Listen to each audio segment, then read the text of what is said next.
Então vamos ver agora um princípio chamado princípio da ortogonalidade que dá sustentação à transformada de Fourier.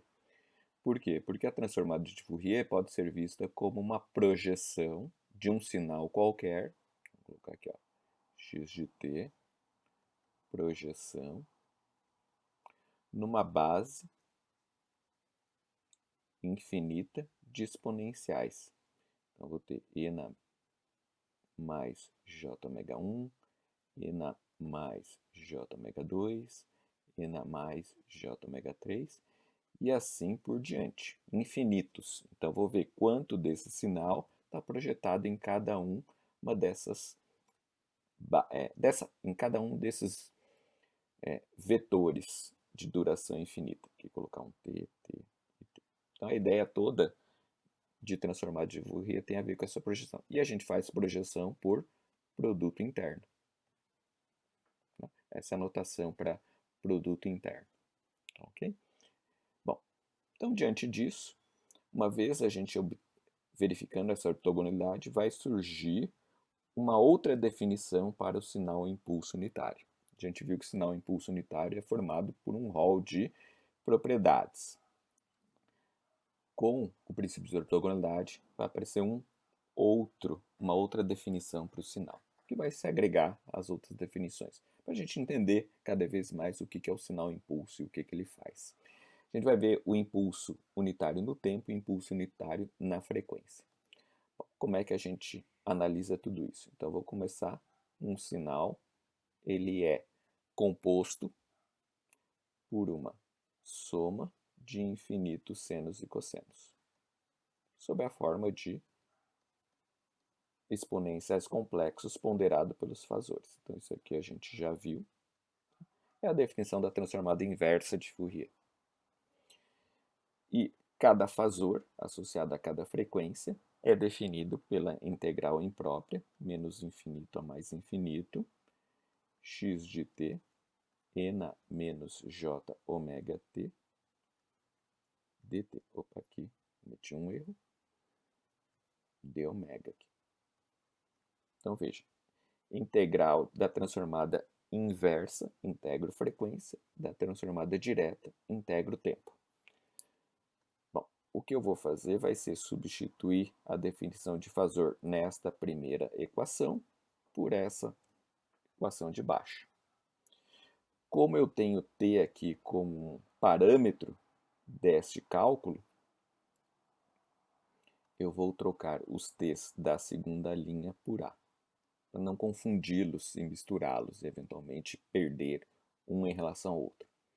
Então, a primeira linha, x de t é igual a 1 sobre 2π, integral de menos infinito a mais infinito, fazor, descrito pela segunda linha, integral de menos infinito a mais infinito, xa, e na menos j ômega a, dA, a é tempo, tá certo?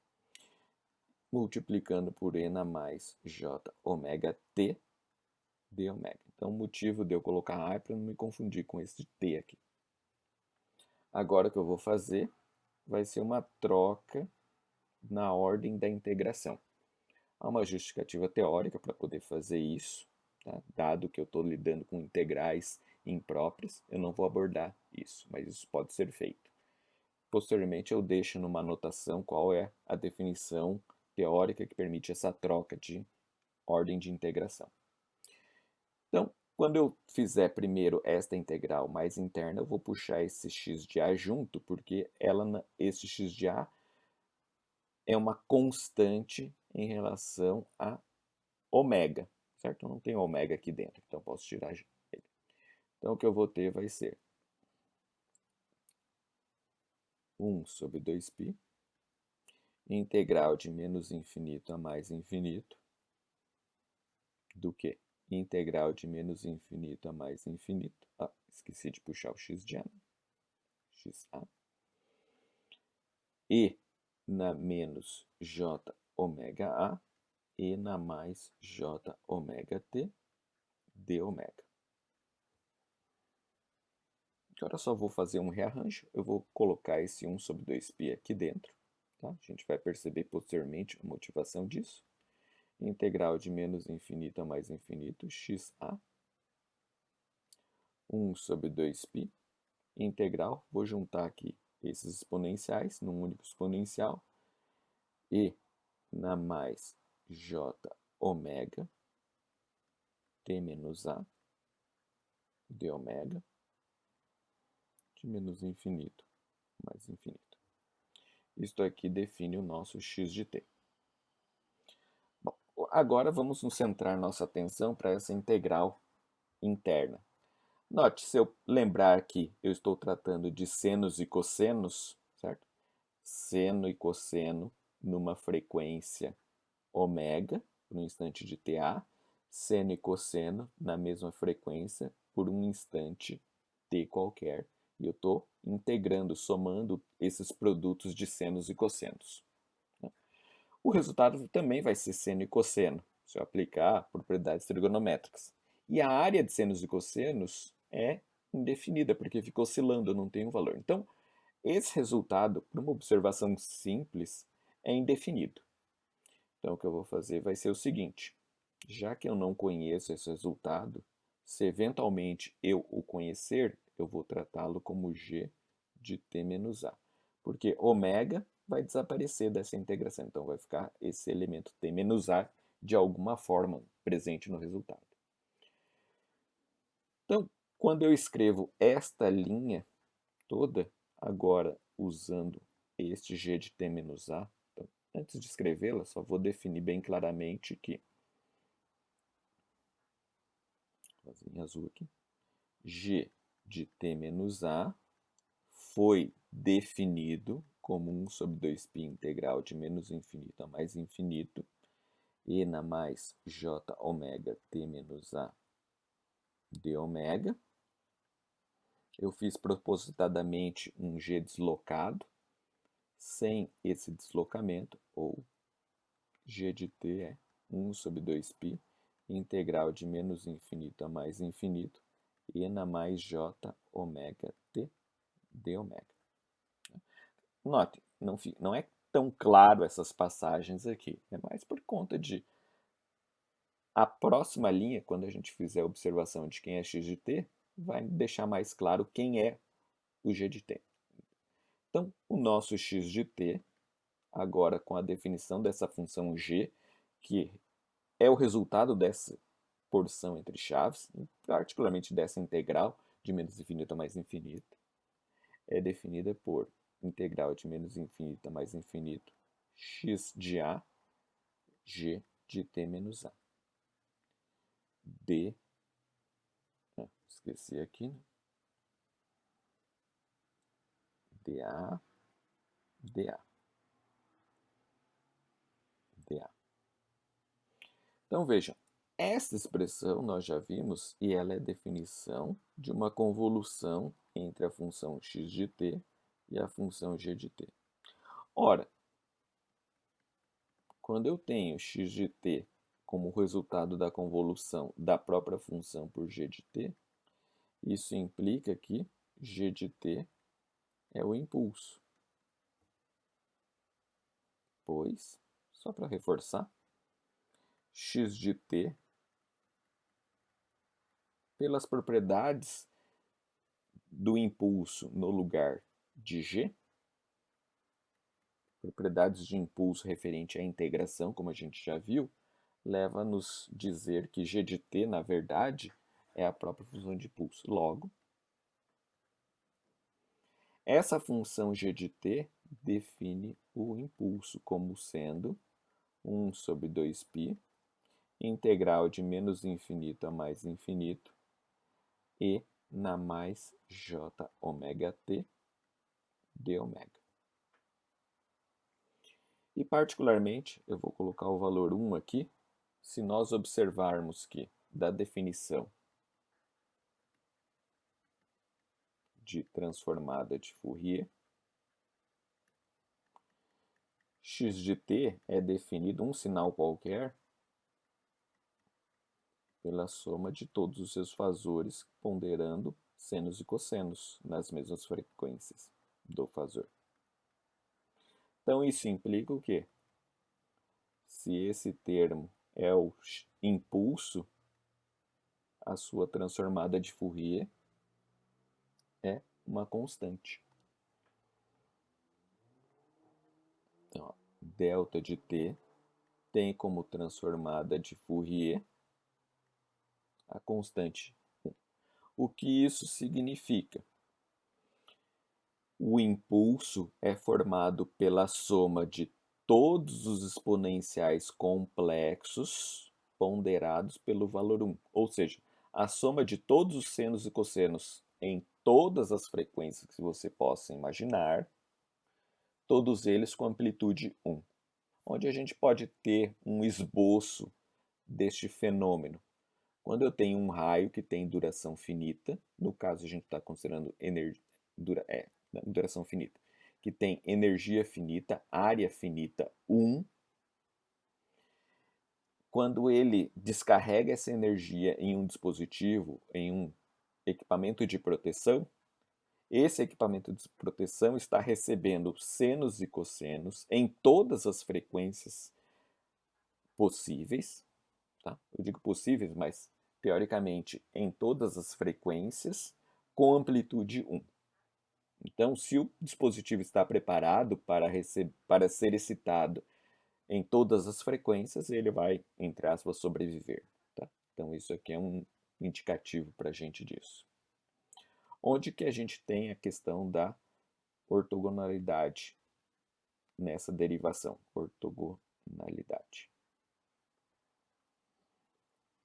Lembre-se que a gente viu que delta de t menos a é igual a 1 sobre 2π, integral de menos infinito a mais infinito, e na mais j ômega, t menos a, d ômega.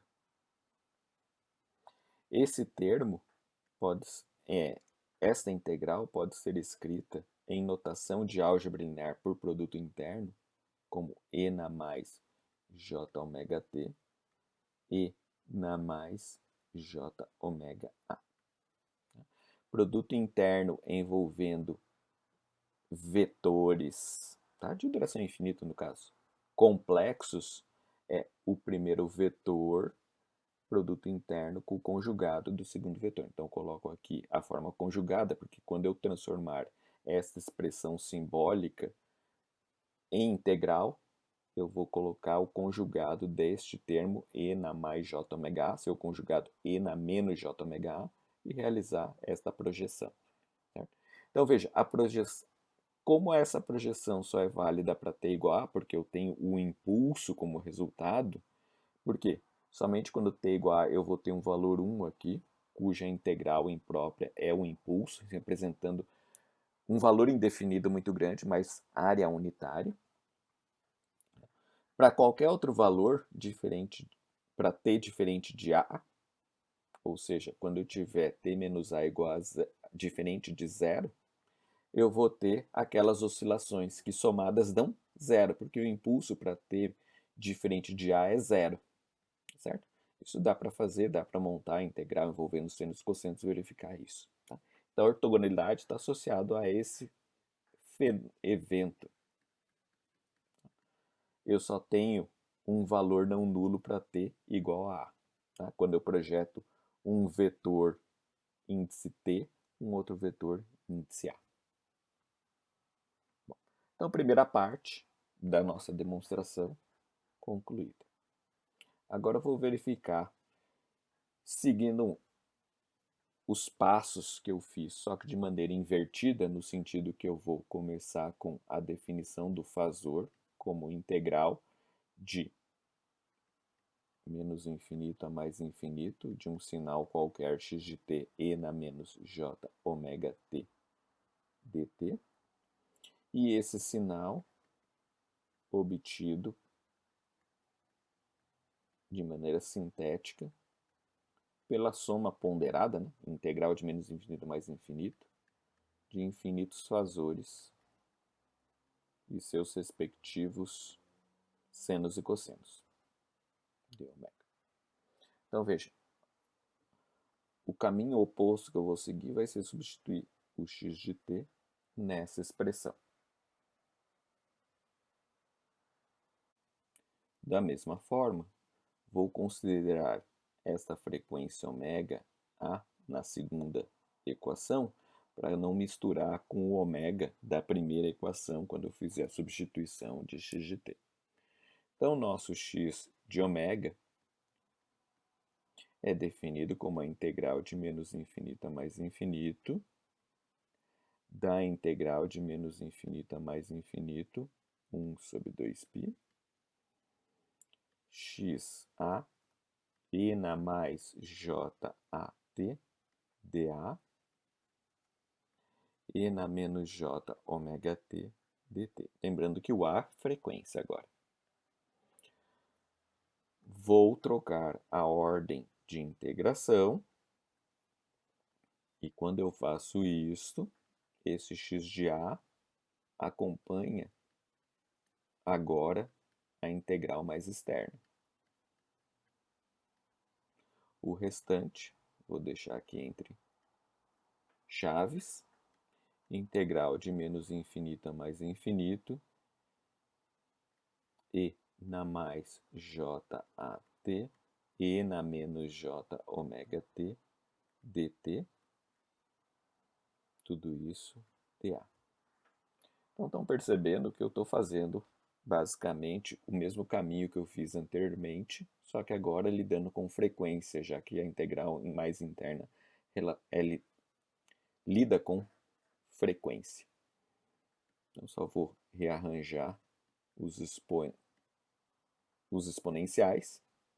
Integral de menos infinito a mais infinito, xa, 1 sobre 2π, integral de menos infinito a mais infinito, e na menos j, ômega menos a, t, dt, dA. Então, estou percebendo aqui também a ordem que eu coloco os expoentes justamente para favorecer a evidência de que eu estou tratando aqui de um resultado ligado a alguma função g ômega menos a. Então, isso tudo tem a ver justamente com o próximo passo, que vai ser evidenciar que esta integral externa diz respeito a uma integral de convolução. Tá? Então, só para a gente reafirmar aqui alguns detalhes. Nesta integral, que dá origem a essa segunda integral, eu tenho senos e cossenos em frequências distintas sendo multiplicados e ao final calculo a área na variável independente t.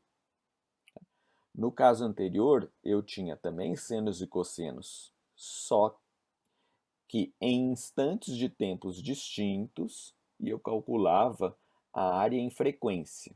Tá? Então, isso é só para a gente entender o que eu estou tratando aqui. Então, senos e cossenos, tanto aqui quanto vou colocar aqui, nesta integração, só que aqui a frequência,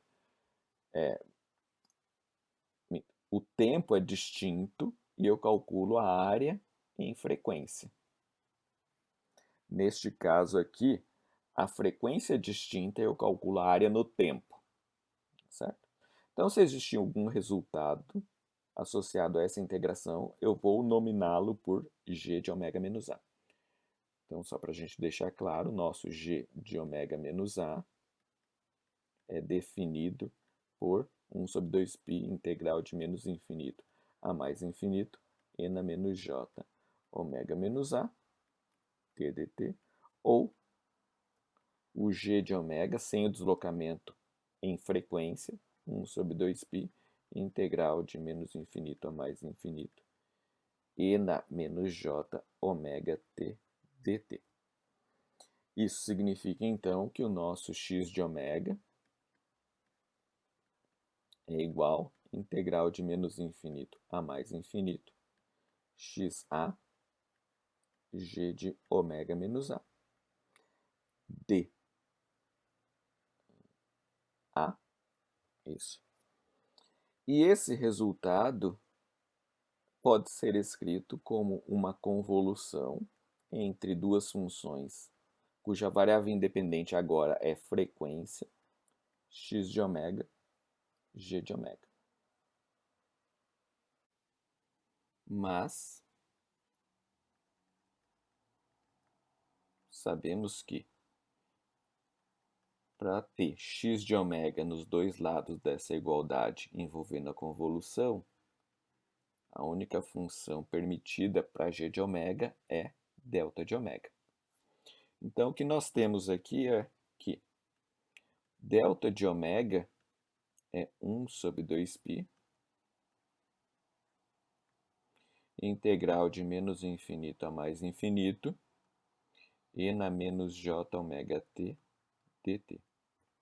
Ou, como é mais clássico de aparecer na literatura, 2π delta de ômega é integral de menos infinito a mais infinito, e na menos j ômega t dt. Eu vou propositadamente colocar um valor unitário, por quê? Se eu pegar a definição da transformada de Fourier, x de ômega, integral de menos infinito a mais infinito, x de t, e na menos j ômega t dt, por observação, eu noto que se x de ômega é 2π delta de ômega, x de t é uma constante. Isso significa que a gente tem um resultado notável que diz o seguinte: quando eu tenho uma constante no tempo, um nível dc, a sua transformada de Fourier é 2π delta de ômega.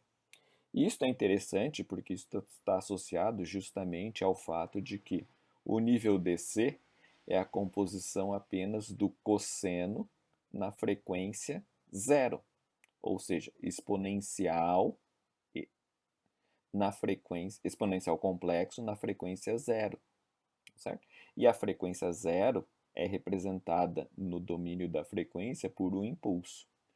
Claro que ele está sendo carregado com amplitude 2π, mas o 2π é uma mera questão, como a gente já discutiu, da definição da transformada de Fourier, do par transformada de Fourier, certo?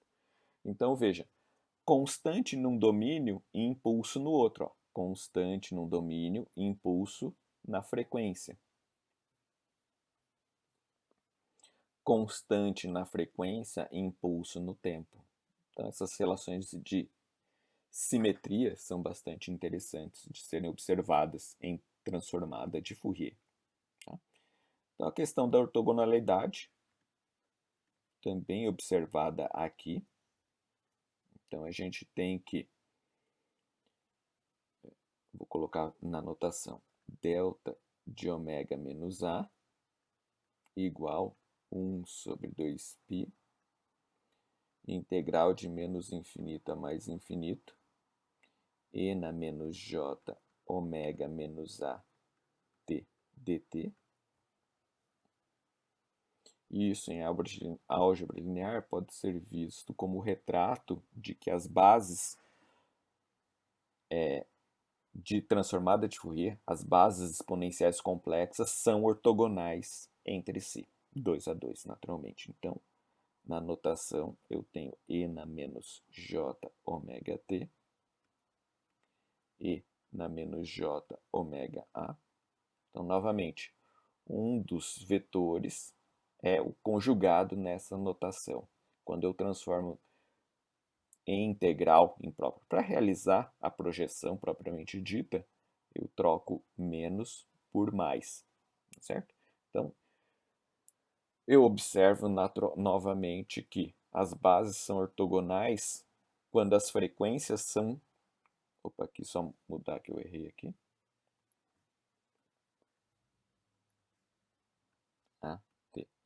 Frequências distintas geram vetores naturalmente distintos, cujo produto interno é nulo. Quando as frequências são iguais, eu vou ter os dois lados idênticos, projeção, um valor não nulo, descrito pela função impulso. Então, veja, a ortogonalidade da transformada de Fourier é decorrente de que suas bases são ortogonais entre si.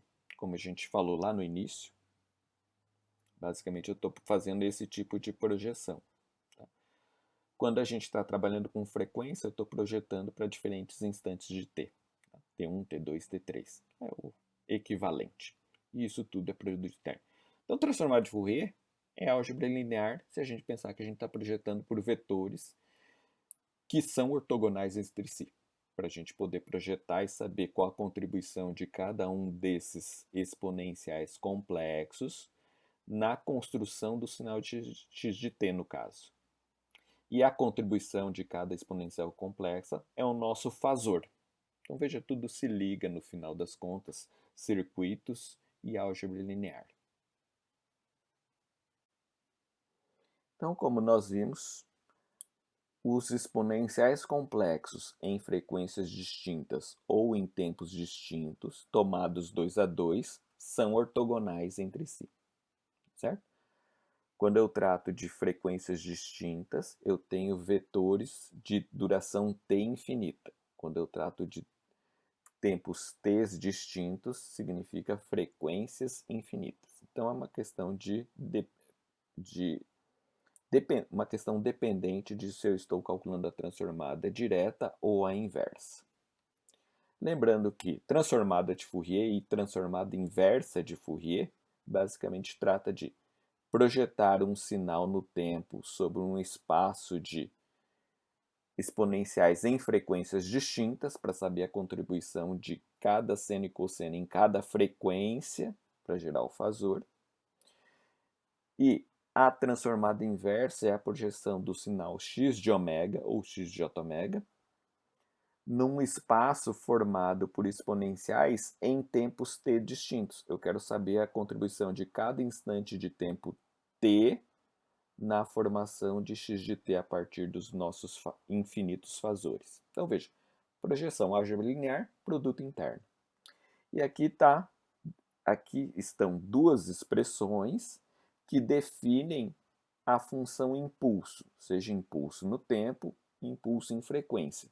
Impulso no tempo e impulso em frequência continuam com aquelas mesmas propriedades.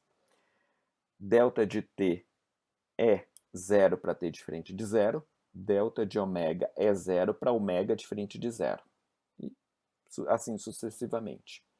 Então veja, esta é uma outra lacuna que existe em matemática, que convencionou-se atribuir o nome de impulso de t, impulso de ômega, certo? Então, impulso de t eu faço a área para as infinitas frequências, impulso de ômega a área para os infinitos t's. Tá? Questão de mais e menos é a questão de convenção de como é que eu obtive o par de transformada de Fourier, para chegar em mais nesse elemento e menos nesse elemento, certo? Então veja, sempre quando eu tiver uma integral imprópria envolvendo senos e cossenos, simplesmente você não vai ter uma convergência direta e a gente atribui esse resultado à função impulso, certo?